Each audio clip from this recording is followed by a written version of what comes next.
नमस्कार दोस्तों, कहानियों की श्रृंखला में आज सुनेंगे सुनीता जैन जी की कहानी सिनिकल सुबोध। लेकिन उससे पहले मेरा आपसे विनम्र अनुरोध है कि अगर मेरे द्वारा सुनाई हुई कहानियाँ आपको अच्छी लगती हैं तो मेरे चैनल को सब्सक्राइब ज़रूर करें, लाइक करें और अपने दोस्तों और परिचितों में शेयर भी करें। बेल आइकन दबाना बिल्कुल भी ना भूलें। आज सुनिए सिनिकल सुबोध। रात भर बर्फ अंधड़ चलता रहा।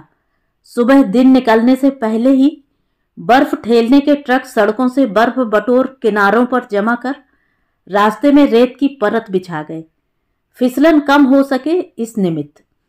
सुबोध की कार रात भर बाहर खुले में ही खड़ी रहकर जम गई। सुबह चली ही नहीं। यूनिवर्सिटी तक पैदल आना पड़ा। पैदल तो वह पहले भी आता था, पर तब आदत थी। जब से कार आई आदत बिगड़ गई। इतनी सर्दी, छुट्टी का दिन, किनारे किनारे ढेले सी सख्त बर्फ में टखनों तक धंसकर चलना बेहद बुरा महसूस हो रहा था। ले देकर रवि और शनि के दिन देर तक सो पाता है। सो आज परीक्षा देनी होगी जर्मन भाषा की। जिन दो के साथ वह घर किराए पर लेकर रहता है, राव और सिंह, पड़े सो रहे थे और वह जर्मन के शब्द रट रहा था। क्रांक, बीमार, दुम, बुद्धू, लीव, प्रेम। अमेरिका में सर्दी की सुबह भी कैसी उदास होती है। जब तक सूर्य नहीं निकलता एक चुप्पी सी हरोड़ छाई रहती है। प्रकृति बेजान और सोई लगती है। पर आज सूर्य निकला था। झलमल सफेदी से ऐसा लग रहा था जैसे बर्फ ने अंगड़ाई ली हो। पातहीन वृक्ष निर्जीव नहीं दिखते थे। यूनिवर्सिटी के पिछवाड़े वृक्षों के नीचे छोटे रास्ते से होता सुबोध बिल्डिंग तक पहुंच गया। हिंदी उसकी मातृभाषा है। अंग्रेजी पर उसका अच्छा अधिकार है। थोड़ा उर्दू भी समझता है, पर यह जर्मन बला सी लगती है। पढ़ता विज्ञान है, उलझ भाषा से रहा है।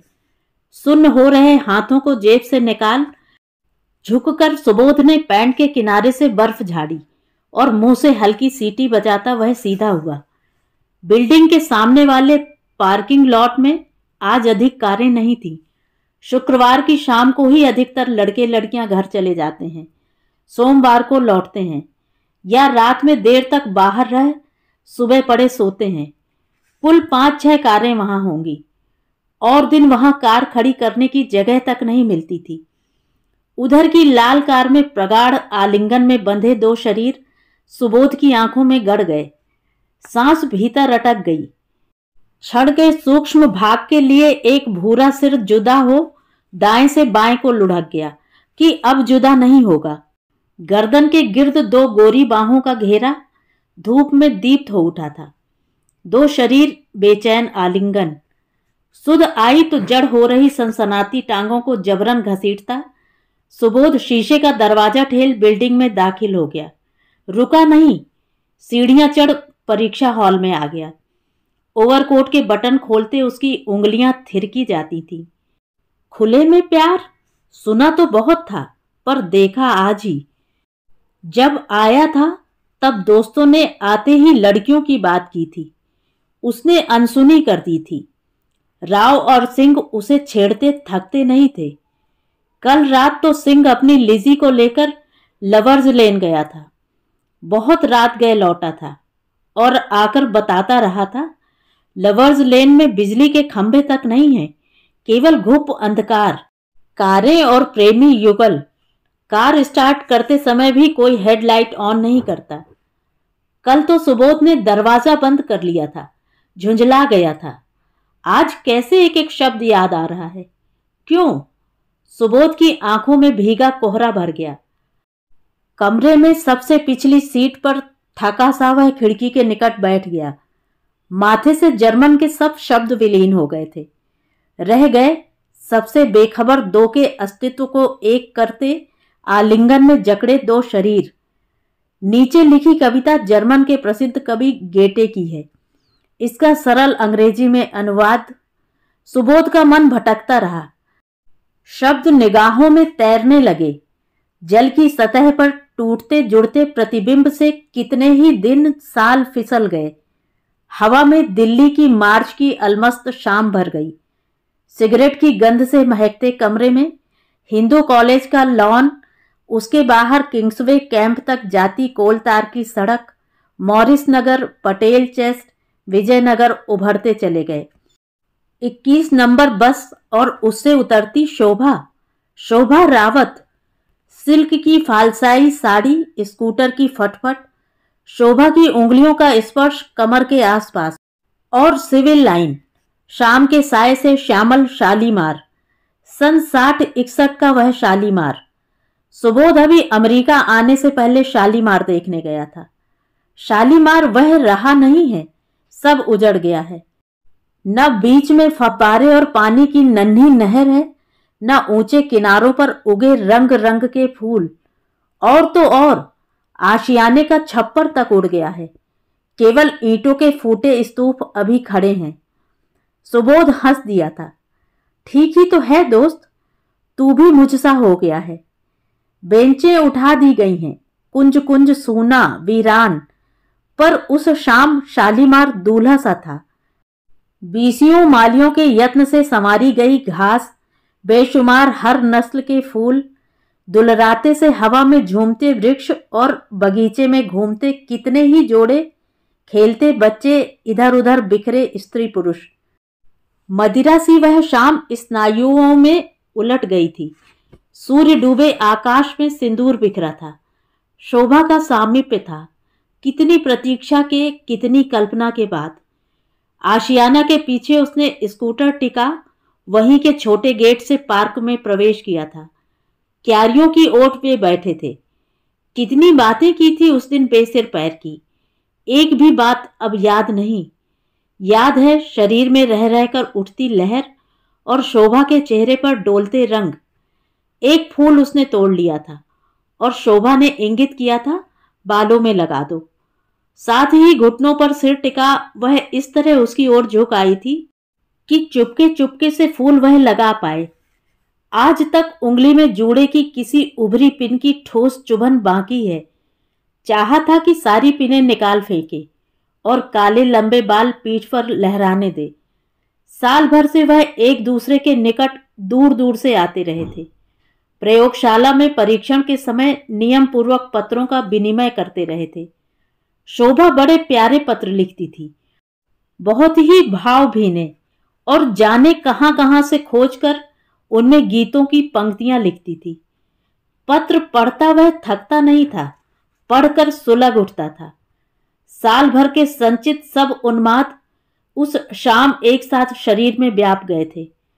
मार्च का महीना, वर्ष का अंत, अगले सप्ताह परीक्षा और फिर ग्रीष्मावकाश, फिर लंबी प्रतीक्षा। बीच में केवल यह शाम के कुछ थोड़े से क्षण। 1 घंटा बीतते पता भी नहीं लगा और अंधेरे ने उन्हें लपेटना आरंभ कर दिया।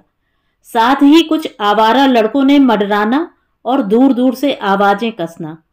शोभा कुछ विवर्ण हो चुकी थी।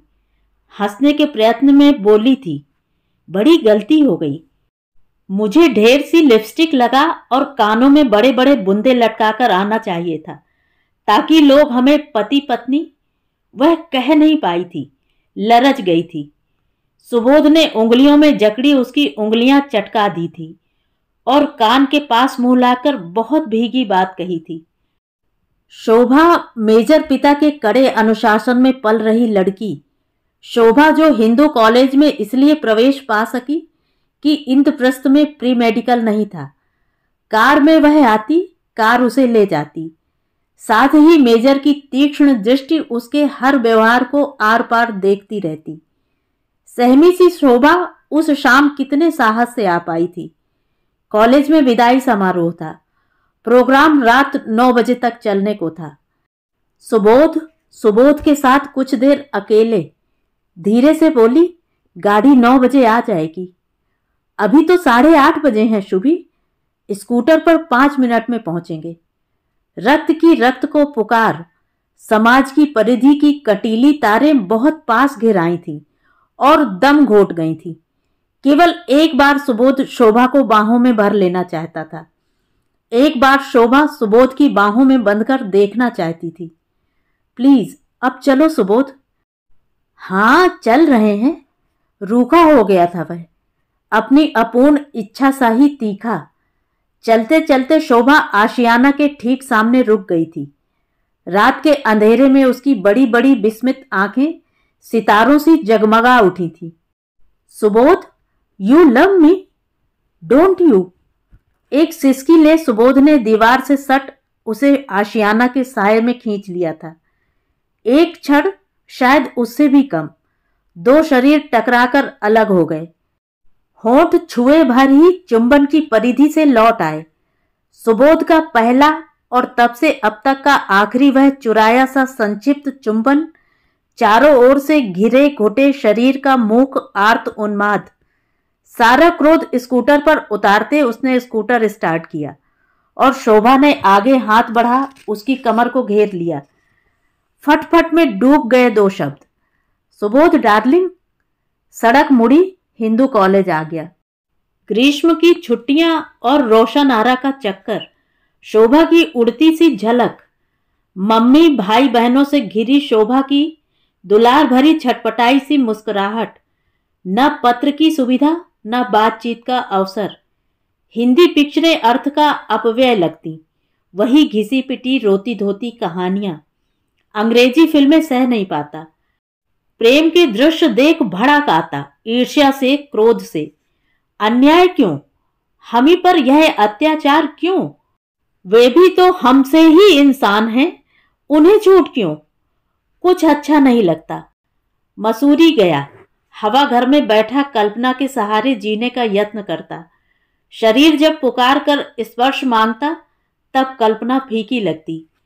शोभा के पत्र पढ़ता, उसके लिखे शेर गुनगुनाता और मोड़ पर मुड़ती हर लड़की को देख चौंक जाता। कहीं शोभा तो नहीं? 3 सप्ताह में ही लौट आया। पहाड़ी सुबह और पहाड़ी शाम, लिली के फूल, हवा में उड़ते बादल और दोपहर को सन्नाटा। पहाड़ों सा बोझल हो उस पर ठहर गया था।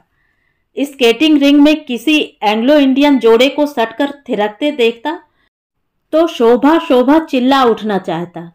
दिल्ली ही चला आया था वह। दिल्ली में कुछ और ना सही, कुछ दोस्त तो थे, शोभा की झलक भी। सीमा पर सरगर्मी बढ़ गई थी। चीन से युद्ध की आशंका तीव्रतर हो उठी। दिल्ली भी बदल गई।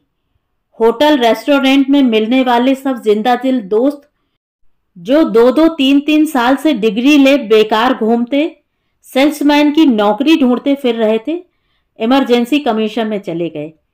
देश प्रेम के लिए नहीं, कुछ करने को, कुछ कमा पाने को। कॉलेज खुले, शोभा नहीं लौटी। उसके पीछे जैसे कोई उसकी जिंदगी चुरा ले गया था। छोड़ गया था रीतापन। मेजर के बंगले के चक्कर लगाए, मालूम हुआ सब मुंबई गए हुए हैं। ढाढ़स हुआ लौटेंगे, लौटे तो, पर कैसा वह लौटना हुआ?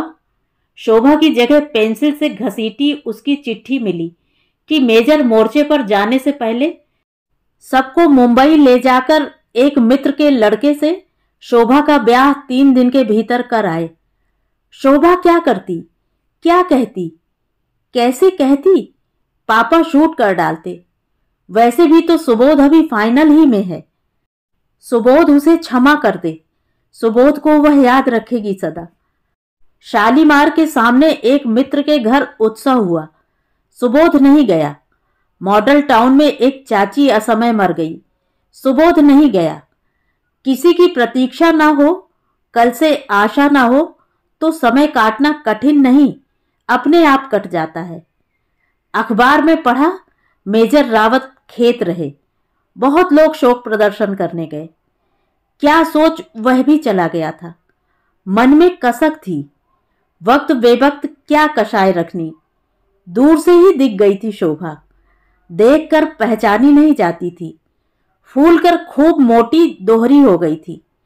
वह गुलाबी फूल सा रंग तांबे सा लाल हो रहा था।